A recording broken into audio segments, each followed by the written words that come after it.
오늘 우리에게 주실 하나님의 말씀은 잠언 22장 4절 말씀. 여기 떠 있는 대로 겸손과 주를 두려워함으로 말미암아 재물과 명예와 생명이 있느니라 라는 말씀이고요.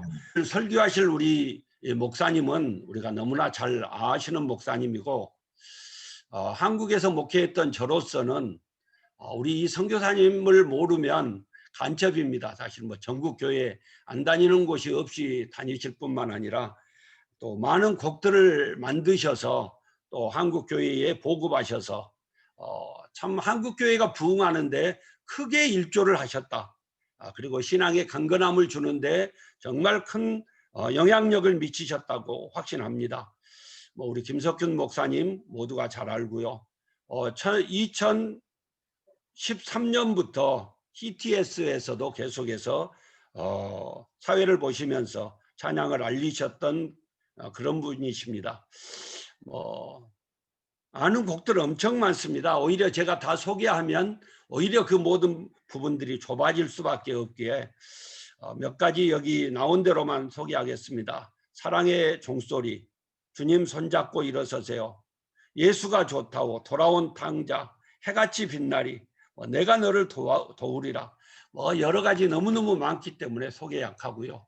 오늘 우리 김석균 목사님 귀한 찬양 사역자 선교사님을 통해서 귀한 하나님의 음성 듣도록 하겠습니다. 큰 은혜 되시기를 바랍니다. 목사님 나오시겠습니다. 안녕하세요. 네, 안녕하세요. 반갑습니다. 제가 작년도에도 필리핀에 다녀왔는데 그때도 새벽에 닭이 울어서 제가 잠을 설쳤는데 오늘도 여전히 닭이 울고 있네요, 거긴.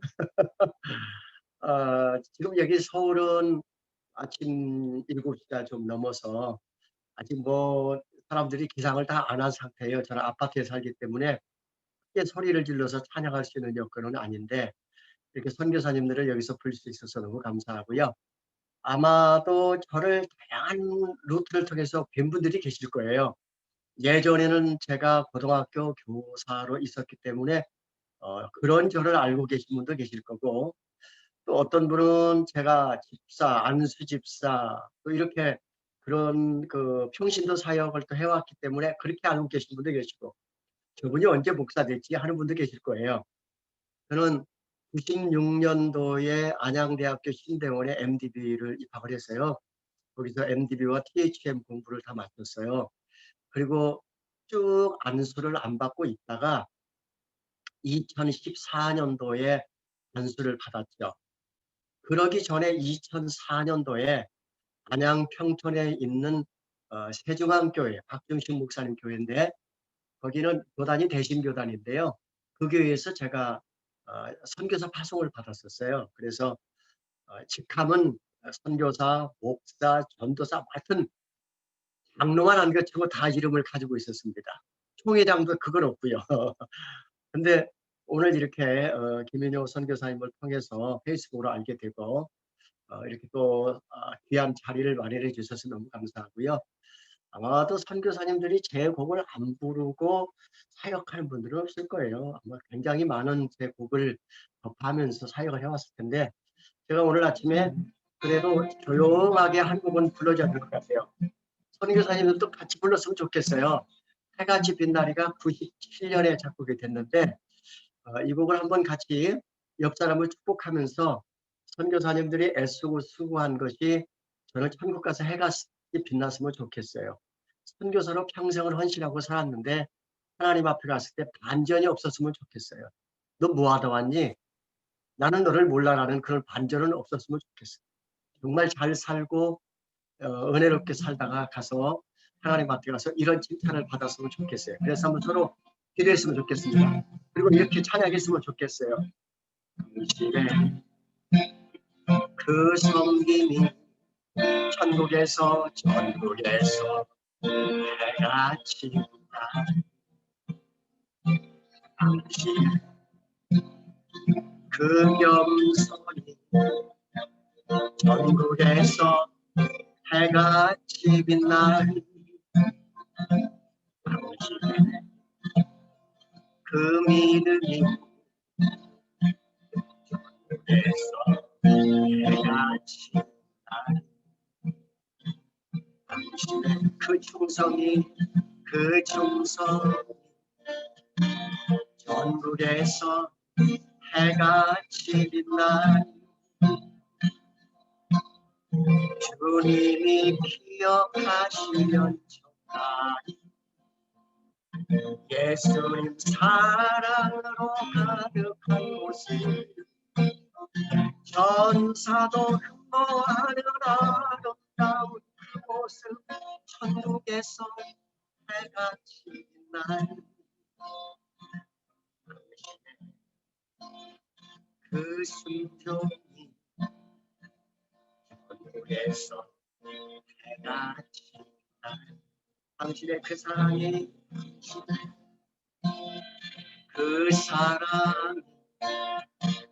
전국에서 해가 지는 날 당신의 그 찬송이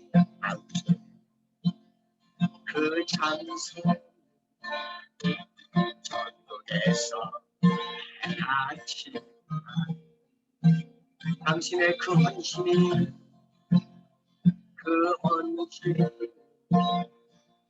전국에서 해가 지는 날 주님이 기억하시면 좋아요.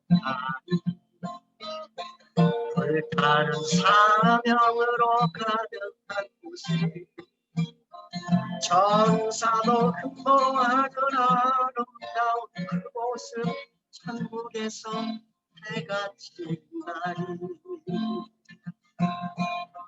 주님이 기억하시면 좋아요.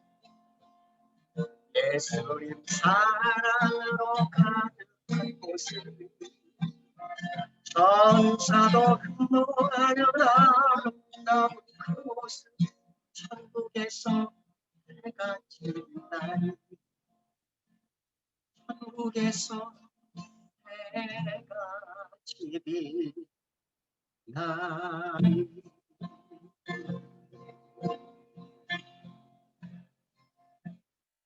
아멘. 여러분 모두 이렇게 해가 지핀다 쓰면 좋겠어요. 전혀 여러분들 소리가 안 들리니까 선교사님 소리가 안 들리니까 그냥 저 혼자 하겠습니다. 이렇게 천국에서 해같이 빛나는 분들에게 하나님이 어떤 약속을 이 땅에 이루어 주실까. 그리고 만든 곡이 민수기 6장 24, 26절 말씀이 시작으로 된 하나님의 약속입니다. 여호와는 너에게 복을 주시기를 원하며 너를 지키시기를 원하시니 여호와는 그 얼굴을 너를 향하여 들사 은혜와 평강 주시기 원하노라. 같이 해볼까요? 여호와는 너에게 복을 주시기를 원하며 너를 지키시기 원하시니 여호와는 그 얼굴을 너를 향하여 들사 은혜와 평강 주시기 원하노라. 너를 보내로 좋은 길하게 여기시는 하나님 내 삶 속에서 이 약속을 진실하게 이루시니 땅에 기름진 것으로 하늘에 신령한 것으로 너를 복주시고 지키시는 하나님 너의 영혼 잘되도록 은혜 베푸시며 평강으로 인도하시니 저는 이렇게 믿거든요. 이렇게 평강에 또 하나님께서 은혜로 인도하시며 땅에 기름진 것으로 하늘에 신령한 것으로 선교사님들의 사역의 현장을 채워주실 줄로 저는 믿습니다. 아멘. 저는 오랫동안 사역을 해오다 보니까 참 교만하다는 소리를 들어요. 무슨 얘기냐면 제가 한 40여 년 동안에 벌써 10,000회가 넘는 집회를 인도를 했어요. 그러니까 국내외를 너무나 많이 사역하러 다니다 보니까 수많은 목사님들과 성도님들을 뵙게 되잖아요. 보통 1시간 전에 집회 현장에 도착하면 음향 세팅하고 목사님들하고 한 20-30분 대화하고 그리고 집회 다 마치고 난 뒤에 잠시 대화하고 이제 서울로 집으로 돌아오잖아요. 그게 목사님들하고 만남이 되다 보면 이제 목사님들이 어떤 행사장이나 또 지역 교회에 가게 되면 제가 왔다고 또 찾아오시게 되고 뭐 이렇게 다양하게 목사님들이 저를 뵐 기회가 많아져요. 근데 제가 어떤 행사장에서 지나가면서 한 분이 인사를 하게 되니까 "아이고 안녕하세요."라고 인사를 했는데 그분이 사실은 목사님이신 거예요. 제가 그 교회에 초청받아서 갔던 교회의 목사님이신 거예요. 근데 그분은 저에게 반갑게 우리 교회에 초청해서 오신 분인데 하고 인사했는데 저는 그 사이에 그분을 잊은 거예요. 얼굴을 잃어버린 거예요. 그래서 저는 그냥 성도님이겠거니 뭐 저를 아는 분이겠거니 하고 "네 안녕하세요." 하고 지나쳤는데 "저거 봐라. 우리 교회에 와서 집회하는 나를 몰라?" 목사님은 저를 알지만 저는 그분을 다 기억을 못해요. 그러니 그분은 그럴 거죠. 마음이 넓으신 목사님은 "아유 뭐 그럴 수도 있지. 사역자니까 잊어버렸겠지." 하겠지만 아유 참 많이 컸다. 아니면 '어휴 뭐 나 같은 사람이 인사해도 받아주지도 않네.' 뭐 이럴 수도 있잖아요. 근데 제가 그런 오해를 많이 받을 수밖에 없는 사역의 현장에 있는 거예요. 또 하나는요. 40여 년 동안 이렇게 한 우물을 파면서 오다 보면 사역자들과 또 많은 여러 지인들과의 관계성이 있잖아요. 근데 제가 어디 가서 좀 입을 뚝 다물고 말을 안 하고 있으면 '저 사람 뭐 기분 나쁜 거야? 아니면 뭐 우리를 무시하는 거야? 아니면 뭐 저 사람이 이 자리가 별로 그렇게 좋은 자리가 아니라고 여기시나?' 하면서 괜한 오해를 하게 되고 별로 말도 이렇게 안 하다가 툭 한 마디 던지면 '아우 뭐 사람이 많이 교만해졌네. 옛날 같지가 않은 것 같아. 많이 변질된 것 같아.' 근데 제가 삶이 좀 곤고하거나 시련과 역경도 올 수 있잖아요. 살다 보면 어려움도 오잖아요. 그러면 그런 상황들을 보면서 그분들이 저에 대한 많은 평가들을 내려요. '아 저 사람 옛날에 잘못 살은 거야.' 뭐 이런저런 평가들을 내리는 거 보면서 그분들이 제 겉모습을 제가 지금 살아가는 보여지는 그 겉모습을 보면서 '교만하다. 겸손하다. 진실하다. 그렇지 않다.' 이런 것들을 다 평가를 해요. 저만 그러겠어요. 선교사님들도 겉으로 보여지는 주변의 사람들에 의해서 그분들에 의해서 말은 안 하지만 나름 평가가 다 이루어지고 있습니다. 우리는 보통 겸손이 어떤 것인가에 대해서 이렇게 생각할 때가 많습니다. 어떤 사람을 만났더니 참 장점이 많은 사람인데 그런 장점을 하나도 자랑하지가 않아요. 그리고 자기 자신이 그런 것이 하나도 자기 삶에서 뭐 이렇게 내보이고 남들에게 칭찬을 듣고 이런 걸 원치 않고 아주 겸손하고 고분고분해요. 주변의 사람들이 그를 보면서 '참 겸손하다.' 그렇게 평가를 하지요. 웃음을 항상 잃지 않고 누구에게나 친절한 사람, 또 어떤 교회 안에서도 장로임에도 또 그리고 회사의 사장이고 또 많이 알려진 어떤 그 지위에 있는 사람 이런 분들이 교회에서 허리를 굽혀서 주일날 출석하는 사람들에게 인사를 하고 손을 잡아 주고 또 주차하는 곳 앞에서 주차봉을 들고 차를 안내하고 '저분이 저럴 분이 아닌데.'라고 하면서 그분을 보며 '참 우리 교회에 이런 겸손한 분이 계시더라고.' 남들에게 이렇게 칭찬을 하지요. 지위를 가졌어도 낮은 자의 것처럼 살아가는 분, 많이 가졌어도 안 가진 분처럼 그렇게 살아가는 분, 어떠한 말에도 고분고분 순종하고 좀 모자란 듯이 살아가는 분. 이런 분들은 겉으로 보여지는 그분의 겸손의 겉모습입니다. 사실 사람은 그분 안에 들어가서 그분을 다 알지 못하기 때문에 보여지는 모습으로 겸손하다고 평가를 하죠. 그러나 앞서 소개한 그런 분처럼 높은 지위를 갖고 많은 재물을 갖고 사회적인 어떤 영향력을 미치고 이런 분들도 어떤 상황을 만나면 얼굴이 바뀌는 경우가 많아요. 예를 들면 누군가 그분의 자존심을 건드렸을 때 그분이 평정심을 유지하며 그분의 원래 인품이 그런 것임을 보여주는 경우도 있지만 이럴 때 불같이 화를 내는 분들도 계시거든요. 아니면 표현은 안 하지만 얼굴이 일그러지고 감정을 사기는 모습이 그냥 눈에 보이는 경우도 있거든요. 오만불순한 자리에 어떤 사람과 앉아 있고 대화를 할 때에 아니면 나를 누군가 분노하게 즉 화나게 만들 때 거칠게 나를 비판할 때 아니면 갑자기 모든 것을 다 잃었을 때 상상해 본 적이 없는 상황을 만났을 때 슬픔과 고통과 탄식하고 절망할 수밖에 없는 이런 상황을 만날 때 그분의 진면목을 볼 수 있는 겁니다. 그 속사람이 그때 보이는 거예요. 그러니까 사실은 그분의 진면목은 가정 안에서 이미 다 보여졌고 온 지인들이 그분과 접하면서 그분을 볼 수 있었던 겁니다. 그분의 또 다른 모습이 드러나는 순간을 다 볼 수 있었던 거예요. 어떤 때요 착한 내가 누가 봐도 참 진실해 보이고 겸손해 보이던 내가 사람들 앞에서 나를 절제하고 자제하지 못하고 억누르지 못하고 내 모습이 다 드러났을 때에 그 부끄러움은 나중에 돌아와서 '내가 왜 그랬지?' 하고 후회하고 하나님 앞에 회개하는 우리 모습을 보잖아요. 하덕규는 그가 작곡한 이 하덕규는 지금 목사님이신데 오래전에 작곡한 가시나무라는 묘가 있어요. 근데 이 가요는 사실은 CCM이거든요. 그 가사 속에는 첫 구절이 이렇게 시작이 됩니다. "내 속엔 내가 너무나 많아 당신의 쉴 곳이 없네."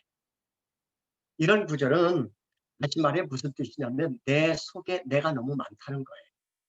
우리 사람들의 마음속에는 이런 모습의 자아가 있어요. 선한 자아가 있고 내 안에 악한 자아가 있어요. 이런한 내가 있는 반면에 또 게으른 자아가 내 안에 있어요. 성실한 자아와 불성실한 자아, 용감한 자아와 아주 비열한 자아, 참된 자아와 거짓된 자아, 이상적인 자아와 현실적인 자아가 내 안에 있어요. 본능적인 자아와 양심적인 자아. 내 안에는 분노를 아주 잘하고 불평하고 비관하고 화를 잘 내고 남을 비방하는 내가 내 안에 있어요. 형편없이 못된 내가 있습니다. 착한 척하는 내 모습이 있는 이면에 내 안에는 거짓으로 사는 내가 또 있습니다. 감사하는 모습의 나의 이면에는 항상 불평하는 나도 있습니다. 온유한 척하고 살지만 또 다른 내 모습은 얼마나 거친지 그렇게 기도를 열심히 하고 사는 내 모습 뒤에는 항상 걱정을 입에 살고 다는 내 모습도 있어요. 신앙이 좋은 사람으로 사는 내 모습 이면에는 세상 사람과 하나도 구별되지 않는 불신자의 모습이 있습니다. 나와 또 다른 내가 내 안에서 늘 다퉈요. 이것들이 내 안에서 싸운다는 말입니다. 그래서 바울은 로마서 7장 23, 24절에서 그런 고백을 하는 겁니다. 내 지체 속에서 한 다른 법이 내 마음의 법과 싸워 내 지체 속에 있는 죄의 법으로 나를 사로잡는 것을 보는도다. 오라 나는 곤고한 사람이로다. 이 사망의 몸에서 누가 나를 건져내랴. 분명 겉모습은 겸손한 사람인데 속사람은 그렇지가 않습니다.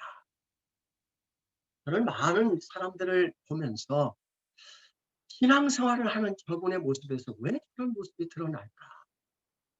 그런데 이 사람은 이런 어려움과 역경과 시련과 고통 속에 살면서 어떻게 저런 모습으로 살 수 있을까? 이 두 모습을 보게 되면서 쓴 곡이 겸손이라는 곡입니다.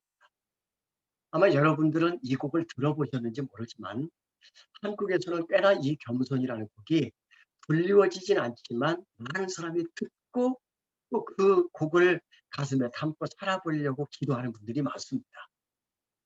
가사가 이렇게 진행이 됩니다.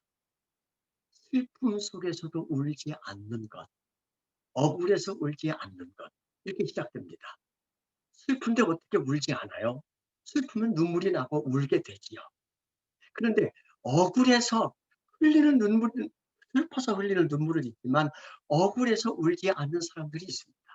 슬픔을 받아들이는 거예요. 슬픔을 인정하는 거예요.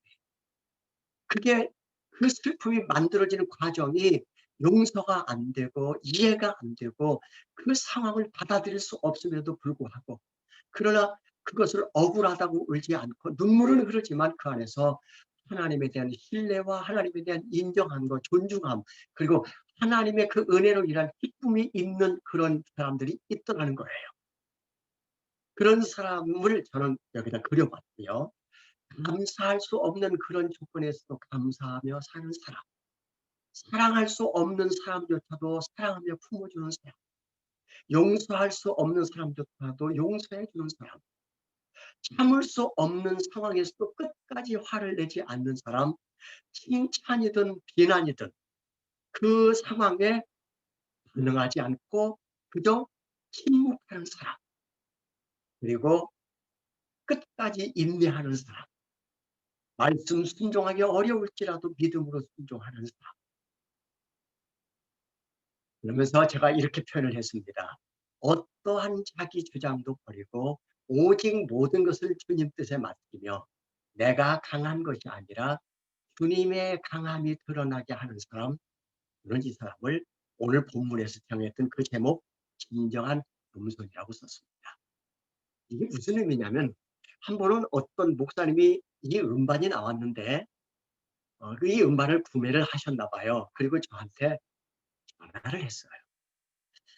이 가사를 제가 다 이해를 하겠는데, 그런데 여기 이 구절은 제가 이해를 못 하겠습니다. 잘못 쓴 거 아니에요? 그래요. 어딥니까? 그랬더니 내가 강한 것이 아니라 주가 강함을 드러내는 것, 보여주는 것이 진정한 겸손하고 했는데, 이게 무슨 의미입니까? 구사를 잘못 쓴 거 아니에요? 그러길래 제가 이렇게 설명을 해드렸습니다. 목사님, 저도 늘 묵상하고 기도하며 하나님의 성령님의 음성을 듣고자 애쓰는 사람입니다. 이 기도하다가 쓴 가사입니다. 사실 우리는 우리 스스로 감정 통제가 안 됩니다. 비판을 누가 하면 나도 모르게 그 사람을, 상대방을 비판하게 되고 네가 뭘 알아 하고 내 변명을 하게 돼요. 그게 내 본성이에요. 어쩔 수 없어요. 내 감정 통제가 안 돼요. 고난을 당하면 아프고 힘든 거 다 하나님께 불평하고 내놓는 게 당연하지요. 감정 통제는 할 수 없어요. 근데 내 원래 이 모습 속에 성령님이 내 안에 와서 나를 통제하시고 지배하시면 그분에 의해서 내가 화낼 수 있을 때 화를 내지 않게 되고 참아내고, 내가 불평할 수밖에 없는 상황도 감사로 바뀌더라고요. 사랑할 수 없는 사람을 어떻게 품겠어요? 그건 내가 할 수 있는 게 아니라 성령님의 인도하심과 도움으로 가능했어요. 용서 못해요, 저요. 그런데 용서할 수 있었던 것은 그게 내 힘으로 된 게 아니에요. 성령님이 나를 도우셨기 때문에 된 거예요. 그러니 내가 강한 것, 내가 용서했어. 나는 그래도 감사할 수 있어. 나는 그 사람 사랑할 수 있어. 내 의지로, 내 힘으로 내가 만들어내고 한 것처럼 그게 아니라는 거죠. 내가 강해서 만들어진 것이 아니라 나는 약한 자예요. 나는 못난 사람이에요. 나는 비굴한 사람이에요. 나는 아주 안 될 사람이에요. 그런 내 안에 주님이 오셔서 나를 바꾸어 놓은 거예요. 변화시킨 거예요. 그분의 지배를 받았기 때문에 이렇게 바뀌어 그분이 얼마나 위대하고 강하고 내 안에서 일하셨는가를 드러내는 것, 그것이 진정한 겸손이에요. 이렇게 설명을 해드렸어요. 그랬더니 아멘 하시더라고요. 제가 마틴 로이드 존슨 목사님의 온유함의 본질에 대한 글을 읽었어요. 아마도 이 구절은 여기서 만들어졌어요. 한번 제가 읽어드릴 테니까 한번 들어보실래요? 온유함과 겸손은 짝을 이루어요. 그러니 제가 이 온유함이나 겸손을 이렇게 넣은 거예요. 이 마틴 로이드 존스 목사님의 그 온유함에 대해서 읽어드릴게요. 온유함은 탁월한 성품이 아닙니다. 그것은 선천적인 기질의 문제가 아닙니다. 왜냐하면 모든 그리스도인은 온유하게 되도록 작정되어 있기 때문입니다. 그것은 일부 그리스도인에게 국한된 것이 아닙니다. 타고난 기질이나 심리 상태가 어떠하든지 간에 모든 그리스도인이 그렇게 되도록 작정되어 있습니다. 이것을 아주 손쉽게 증명할 수 있습니다. 우리 주님 자신을 제외하고 여러 인물을 예로 들어봅시다. 당신이 모든 경우에서 선천적으로는 한 사람도 이와 같이 않다는 것을 쉽게 알 수 있으리라고 생각합니다. 다윗의 강력하고 비범한 성품을 보십시오. 그러나 그는 온유함을 발견할 것입니다. 그러나 그의 온유함을 발견할 것입니다. 예레미야도 우리에게 비슷한 비밀을 알려줍니다. 그는 자신이 거의 끓는 가마솥과 같았다고 말합니다. 무슨 말하면 온유하지 않다는 말이죠. 그러나 그는 여전히 온유했습니다. 사도 바울과 같은 사람을 바라보십시오. 그는 위대한 지식과 비범한 인격과 강한 성품을 가졌지만 그는 철저하게 겸손하고 온유했습니다. 그렇습니다. 온유함은 선천적인 기질의 문제가 아닙니다. 그것은 하나님의 성령의 역사로 만들어지는 것입니다. 선교사님들, 저는 선천적으로 온유한 기질을 가지고 있지 않습니다. 정치입니다. 저는 선천적으로 겸손한 사람이 아닙니다. 오만하고 조금 뭘 가지면 우쭐대고 아주 교만한 사람입니다. 근데 제가 성령님이 내 안에 오셔서 저를 이렇게 구워 놓으신 거예요. 겸손도 마찬가지라는 표현을 한 겁니다. 지금의 상황을 인정하고 주님 뜻에 맡기며 살아간다는 것이 결코 쉽지는 않습니다. 어떠한 주장도 버리고 오직 모든 것을 주님 뜻에 맡긴다는 것 결코 쉽지 않습니다. 왜냐하면 내 안에 또 다른 자, 그걸 사단이 자극을 해요. 네가 왜 참니? 야, 너를 비판하고 화내게 만드는 사람을 어떻게 네가 용서해? 싸워. 그래서 아내와도 충돌하잖아요. 자녀와도 충돌하잖아요. 내 안에 자꾸 충동질하는 사탄을 내가 제어하지 못한 거예요. 그런 걸 쫓아내지 못한 거예요. 사탄의 지배를 받으면 싸울 수밖에 없고 성령의 지배를 받으면 화해할 수밖에 없고 내가 평화할 수밖에 없는데 이 두 가지가 내 안에서 충돌하면서 내 본성이 끝없이 드러나는 거예요. 이런 한계를 주님은 아시고 성령님의 도움을 끊임없이 요구하라고 저한테 오늘 선교사님들한테 얘기하는 겁니다. 저는 예수님의 겸손을 한번 따라가 봅니다. 마태복음 11장 29절에서 너는 마음이 온유하고 겸손하니 나의 멍에를 메고 내게 배우라. 내게서 겸손을 배우라라고 말씀하셨어요. 예수님의 겸손의 겉모습은 사람들의 눈에 보이는 모습은 이렇습니다.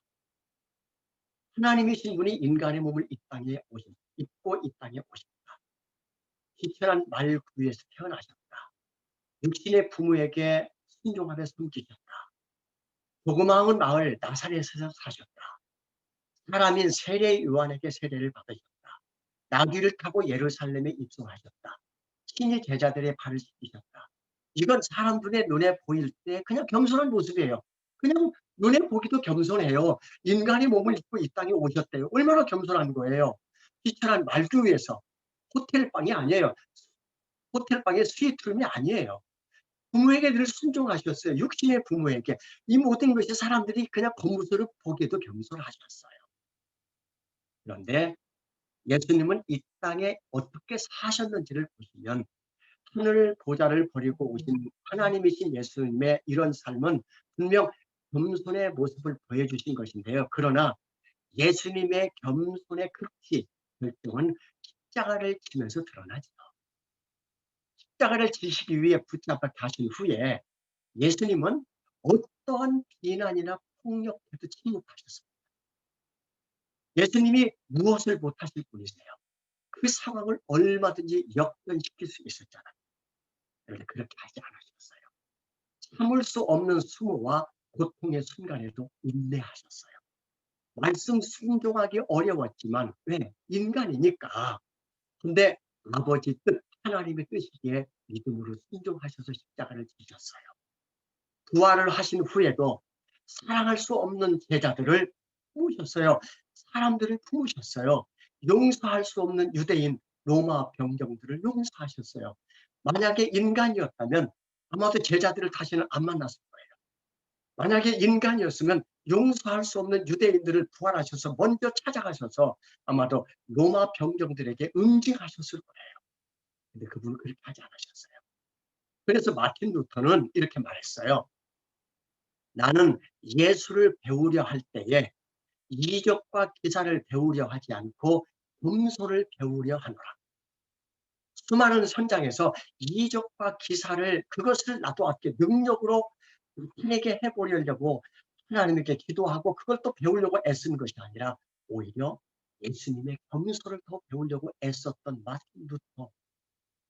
나는 예수님의 제자로 살고 있는가?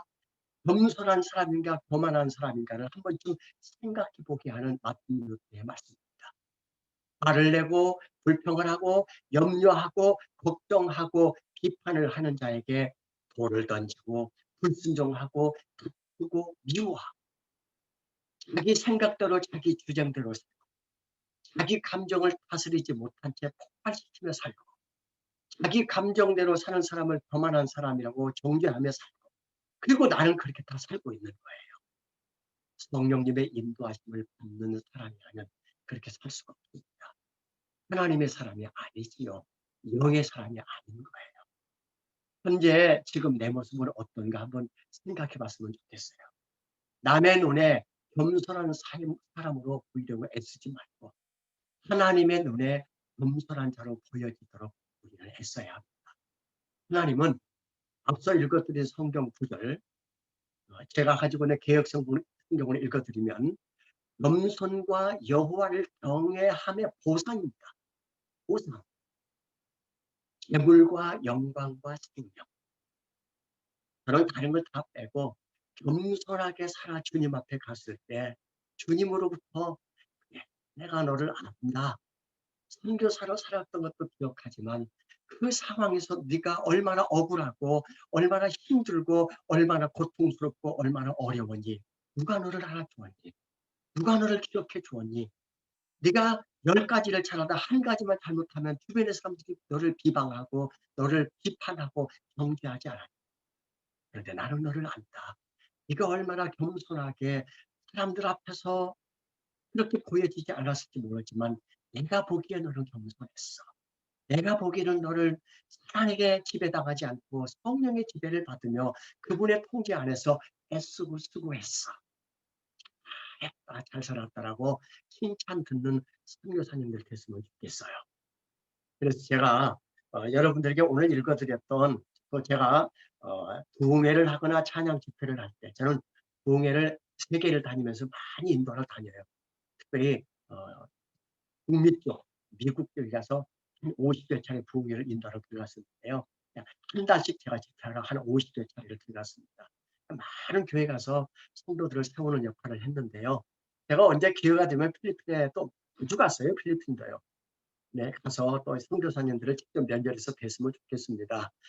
유튜브에 제가 김석균 목사와 함께라는 유튜브 계정이 있어요.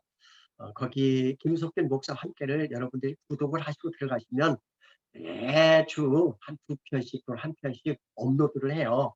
거기에 작곡 스토리가 있어요. 지금 이 겸손도 거기 안에 거기 들어있고요.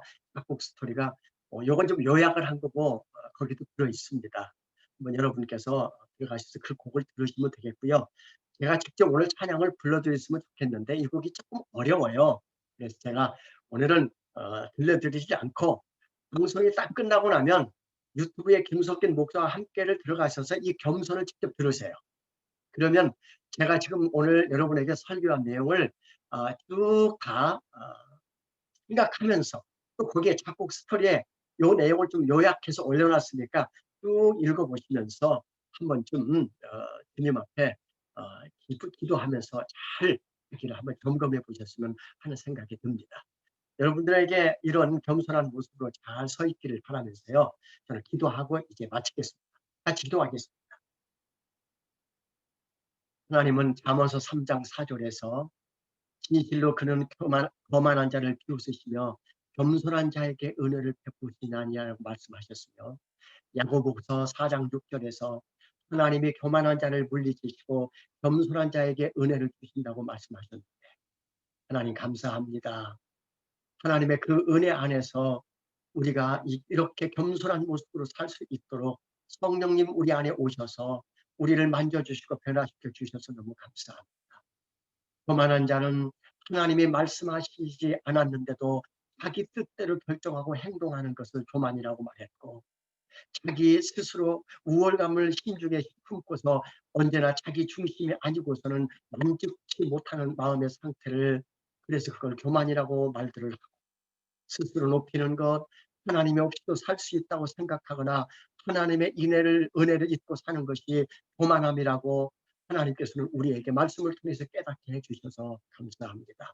이제는 선교사로서의 역할을, 참 힘들고 어려운 이 사역을 감당하면서 내가 일부러 사람들에게 그렇게 하지 않았는데도 그들은 나를 교만하다고 말하고, 내가 애써서 그렇게 남들에게 낮추고 겸손하게 살려고 애쓰는 그런 모습으로 살려고 몸부림친 적이 있다면, 이런 모습도 사람들 눈에는 그렇게 보여졌겠지만, 하나님은 나를 너 왜 그렇게 사냐고 책망한 것을 내가 듣지 못했다면 이제라도 깨닫게 해주시고, 사람에게 보이려고 하지 않고 하나님의 내 중심을 보시고 하나님께서 그렇게 잘하고 있음을 늘 기도 속에서 위로해 주시고 힘을 주시고 은혜를 덧입혀 주시는 것을 늘 마음속으로 경험하며, 하나님의 그 은혜를 내 안에 덧입으며 매일매일 은혜로 하루하루 더 감동적인 그런 삶을 살 수 있도록 하나님께서 인도해 주시고, 남은 생에 하나님을 감동시키며 살 수 있도록 주님께서 우리를 도와주시고 인도해 주옵소서. 선교사님들의 힘들고 그 척박한 그 땅, 선교사님들이 서 있는 그곳마다 성령님이 역사하셔서 수많은 사람들이 하나님께 돌아오게 해주시고, 그 현장에서 각종 이적이 드러나도록 성령님이 역사하시옵소서. 우리는 감춰주시고 선교사님들은 숨겨주시고 성령님 하나님만 드러나게 하옵소서. 예수 그리스도의 보혈의 그 피가 그 모든 선교 현장에서 모든 영혼을 살리는 일에 편안하게 펼쳐지고 알려지게 해주시고, 그 모든 죄들을 다 씻어주는 역할을 해주시옵소서. 선교사님들을 돕는 후원의 손길들이 끊임없이 이어지게 도와주시고, 기도로 그들을 지원하고 응원하며 선교사님들이 하나님의 일들을 해낼 수 있도록 하나님께서 사람들을 보내주시고 또 재물을 그 현장에 보내서 그 사역을 할 수 있도록 인도해 주옵소서. 이 아침 새벽 기도하는 이 모든 지원하고 이 모든 일들을 진행하는 스태프들을 축복하옵소서. 예수님의 이름으로 기도드립니다. 아멘. 나 한 사람을 구원시키기 위해서, 살리기 위해서 십자가에 못 박혀 죽으신 예수 그리스도의 은혜와 나 한 사람을 살리기 위해서 사랑하는 아들까지도 십자가에 못 박게 하신 하나님 아버지의 극진하신 사랑과, 내가 살았기 때문에 수많은 영혼을 살리게 하기 위해서 내 안에 오셔서 그 영혼을 살리는 일에 쓰임받게 하기 위해 능력을 주시고 새 힘을 주시고 역사하시고 교제하시며 우리를 변화시켜 주시는 성령님의 일하심, 진정한 겸손으로 예수님을 본받아 누가 나를 무시해도 나를 모욕해도, 그리고 내 안에 수많은 비판과 비방이 온다 해도, 참을 수 없는 이해할 수 없는 고난과 역경이 온다고 해도, 죽음까지 온다고 해도 끝까지 주님께 모든 것을 맡기고 그 상황에서도 침묵하며 하나님의 뜻을 구하는 선교사님들 머리 위에, 그렇게 겸손하게 살기를 작정하는 그 모든 선교사님들의 그 사역 위에, 그리고 자녀들 위에, 선교지 위에, 선교사님들의 모든 계획 위에 이제로부터 영원토록 함께 하시기를 간절히 축원하옵나이다. 아멘.